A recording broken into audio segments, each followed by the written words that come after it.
राष्ट्रपति हो या मजदूर का बच्चा, सबको मिले समान शिक्षा, सबको मिले समान शिक्षा. पण हे होत आहे का? मागील सरकारी डेटा बघता 20 वर्षात 45 पेपर्स लीक झाले आहेत.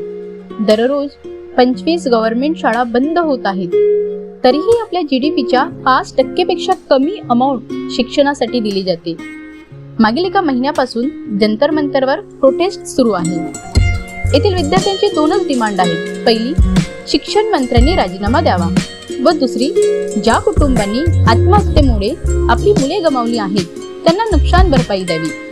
या मागण्या सुद्धा सरकार पूर्ण करू शकत नाही आहे. शिक्षणाची लढाई ही फक्त पेपर लीकची नाही आहे, तर ही खूप मोठी लढाई आहे. आणि ही लढाई तेव्हापासून सुरू होते जेव्हा छोटं मूल आपलं पहिलं पाऊल शाळेच्या दारात टाकते, आणि तेही स्पेशली जेव्हा भारत येथील गव्हर्नमेंट शाळेत टाकते. जरी कुठल्या इन्स्टिट्यूटच्या फॉर्मची फी 500 रुपये असेल ती सहज भरता येईल, पण संपूर्ण शिक्षणाची किंमत अतिशय जास्त आहे. शिक्षणाची लढाई सर्वांची सारखी नाही, वेगवेगळी आहे.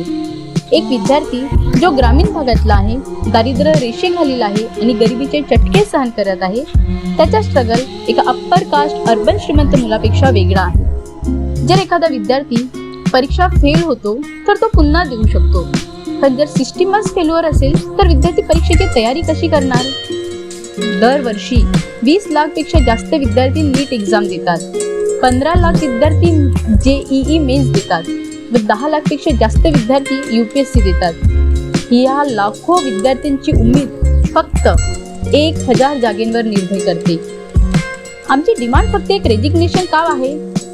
आपण हा पूर्ण ढाचा बदलण्यासाठी का लढत नाही? Education is the strongest weapon of reform. आणि यासाठी शिक्षण व समाज बदलण्यासाठी लढाई आपल्याला साथ लढायची आहे, तर आता मागे हटायचे नाही. धन्यवाद.